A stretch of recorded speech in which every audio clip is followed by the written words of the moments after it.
Hi. Nice to meet you. Nice to meet you too.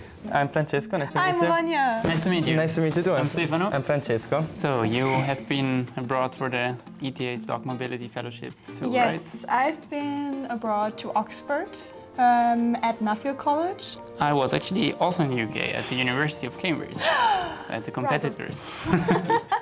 I have decided to split my stay into 2 periods, and the first period was last semester and was at the University of Vienna. Oh, very And nice. the next period will be next semester, 3 months at the University of Hawaii.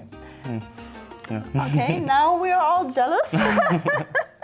What was different from ETH? So at Nuffield College, which is very nice, they have a very large community of political science. And as some of you may know, political science at ETH is not like the main focus of ETH. We have social sciences, but they are not such a large department. And so it was very, very nice to have like so many different experts in the field. So I was very lucky to have some people who have worked directly on the topic I'm working on now in my PhD thesis, which was like very excellent, and having like this kind of exchange, having like very specific expert feedback was very helpful. Yeah. So yeah, how Yeah, about for you? me it was actually very similar because here at ETH in my group, they are all experts in X-ray physics and imaging, but they are not really experts on machine learning-based regularization, which is the topic I'm working on. So therefore, I contacted the group in Cambridge, and yeah, working with them was really, really, really helpful. And also what I really liked about Cambridge is this fact that it's a university made up of colleges, which is pretty Yes. different from ETH, right? Because Exactly. here you have just one big university, and there you have like 30 colleges with 30 different traditions, and Exactly. it was very, very interesting to see. So what were the differences between like Vienna and ETH Zurich? The main difference that I picked up is that the department was smaller, maybe the opposite of what you experienced.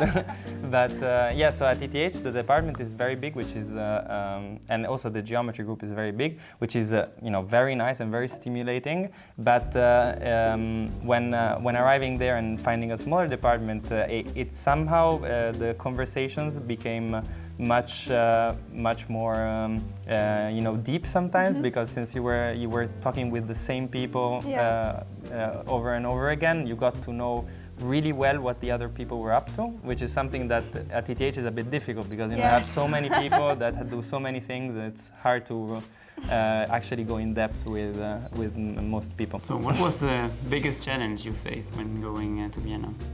So I guess that the biggest challenges were mostly socially, because I sort of arrived in this new city a bit post-COVID, so maybe people were not so up to going out again. So it demanded a lot of initiative that maybe when you switch from when you always have your group of friends that move that have the similar path as you, it requires a lot less active effort to engage socially. But it was very fun to try to do that again. Yeah, for me the biggest challenge was definitely going to a math department, because I'm not a mathematician at all, and in the beginning it was pretty difficult to grasp what they were talking about in the meetings. It was just quite difficult in the beginning. And as you said, like in the beginning, getting to know the people, it's you sometimes have to go through awkward conversations, jump into the conversation and stuff like that. You really get into a new context. For example, the UK is very, very different to Switzerland. Oh yes. And for example, you can see like much more inequality in the UK, which was also, also changes your perspective on like real life politics, which is also for me as a political scientist very influential to also see the countries you're studying. I think going abroad really gives some perspective on your work, on your life in general. It really allows you to, let's say, I think, develop a clearer sense of who you are, what your ambitions are, what you want to achieve in your life. Which is more difficult if you always stay at the same place. You kind of get into your small world and you don't really see yourself in a more global picture. And I think for that, the DocMobility really helped.